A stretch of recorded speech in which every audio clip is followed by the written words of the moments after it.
उपराष्ट्रपति चुनाव को लेकर खुद प्रधानमंत्री नरेंद्र मोदी ने मोर्चा संभाल लिया है। इस बार पीएम मोदी अटल बिहारी वाजपेयी वाला दांव चलेंगे और विरोधियों को शिकस्त देने की पूरी कोशिश करेंगे। इसके लिए पीएम मोदी ने एनडीए के घटक दलों को साधना भी शुरू कर दिया है। दरअसल एनडीए संसदीय दल की बैठक में आगामी उपराष्ट्रपति चुनाव और बिहार विधानसभा चुनाव के पहले राजनीतिक संदेश देते हुए मोदी ने कहा कि राजग एकजुट गठबंधन है जो साझा लक्ष्यों के लिए काम करेगा। दरअसल गुरुवार को इंडिया के घटक दलों की बैठक में उपराष्ट्रपति चुनाव के लिए विपक्ष की साझा रणनीति पर फैसला होने की उम्मीद है और माना जा रहा है कि विपक्ष अपना उम्मीदवार मैदान में उतार सकता है। उसके ठीक पहले प्रधानमंत्री नरेंद्र मोदी ने एनडीए के एकजुट होने और संख्या बल में विपक्ष में भारी होने का भी संदेश दिया है। प्रधानमंत्री नरेंद्र मोदी ने अटल बिहारी वाजपेयी, लालकृष्ण आडवाणी द्वारा जॉर्ज फर्नांडिस, बाला साहेब ठाकरे और नीतीश कुमार को एक साथ लाने के प्रयासों को याद दिया है, जिससे साफ है कि पीएम मोदी इस बार उपराष्ट्रपति चुनाव में वाजपेयी वाला दांव खेलेंगे। गौरतलब है कि उपराष्ट्रपति पद से जगदीप धनखड़ के इस्तीफे के बाद बीजेपी ने उनके विकल्प की तलाश भी शुरू कर दी है। उपराष्ट्रपति पद के लिए चुनाव का औपचारिक ऐलान होने के साथ ही सियासी बिसात भी बिछाई जाने लगी है।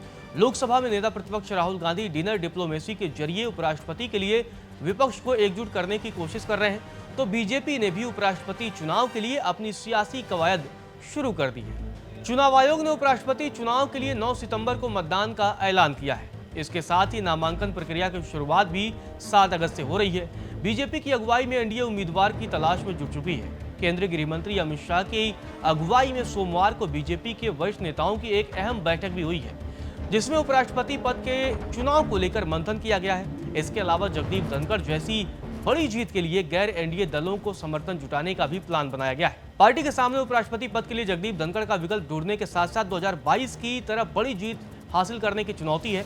बीजेपी उपराष्ट्रपति पद के लिए एक ऐसे नेता को उम्मीदवार बनाने की रणनीति बना रही है जो पार्टी के साथ साथ आरएसएस की विचारधारा में भी फिट बैठ सके। इसके अलावा एनडीए के साथ साथ दूसरे दलों का समर्थन भी उसके नाम पर आसानी से जुटाया जा सके। इसकी कमान अमित शाह ने अपने हाथ में संभाल रखी है।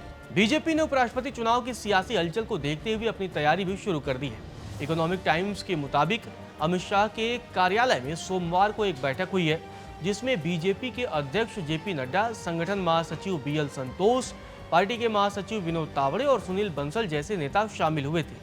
बैठक में आगामी राज्यों के चुनाव के साथ साथ उपराष्ट्रपति पद के चुनाव को लेकर पार्टी की रणनीति पर चर्चा हुई है।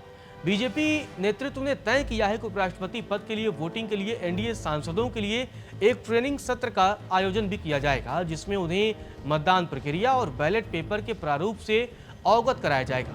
इसके अलावा एनडीए के साथ साथ गैर एनडीए दलों का समर्थन जुटाने की रणनीति भी बनाई गई है। इसके लिए पार्टी के कुछ नेताओं को जिम्मेदारी सौंपने की योजना भी बनाई गई है, ताकि समय रहते उनसे संपर्क और संवाद करके समर्थन जुटाया जा सके और जीत को पुख्ता किया जा सके।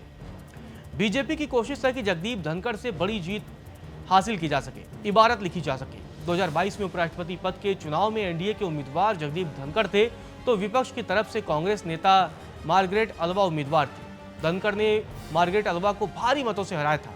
जगदीप धनखड़ को 528 वोट मिले थे, जबकि मार्गरेट अल्वा को 182 सांसदों का ही समर्थन मिल सका था। जगदीप धनखड़ को मिली भारी मतों से जीत में एनडीए दलों के समर्थन के साथ साथ कई गैर एनडीए दलों का भी अहम योगदान था। नवीन पटनायक की बीजेडी, जगन मोहन रेड्डी की वाईएसआर कांग्रेस और मायावती की बसपा ने एनडीए के प्रत्याशी जगदीप धनखड़ को समर्थन दिया था। इस बार भी उपराष्ट्रपति चुनाव में बीजेपी ने 2022 की तरह समर्थन की उम्मीद लगाई हुई है।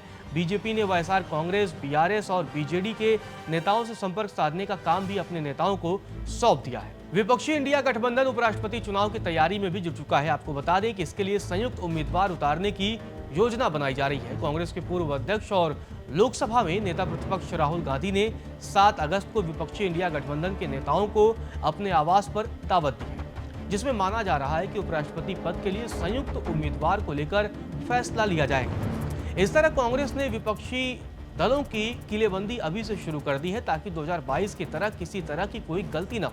2024 के लोकसभा चुनाव के बाद यह पहली बार है जब इंडिया गठबंधन के नेता एकजुट हो रहे हैं। राहुल गांधी ने दावत ऐसे समय में रखी है जब अगले उपराष्ट्रपति के चुनाव की प्रक्रिया औपचारिक रूप से शुरू हो गई है। ऐसे में उपराष्ट्रपति पर संयुक्त रणनीति तैयार करने की कोशिश में राहुल गांधी लगे हुए हैं। विपक्षी दलों का मानना है कि एक मजबूत उम्मीदवार के साथ वे उपराष्ट्रपति चुनाव को रोचक बना सकते हैं और भले ही एनडीए के उम्मीदवार को जीत से न रोक सकें, लेकिन धनखड़ जैसी बड़ी जीत से जरूर पीछे रख सकते हैं।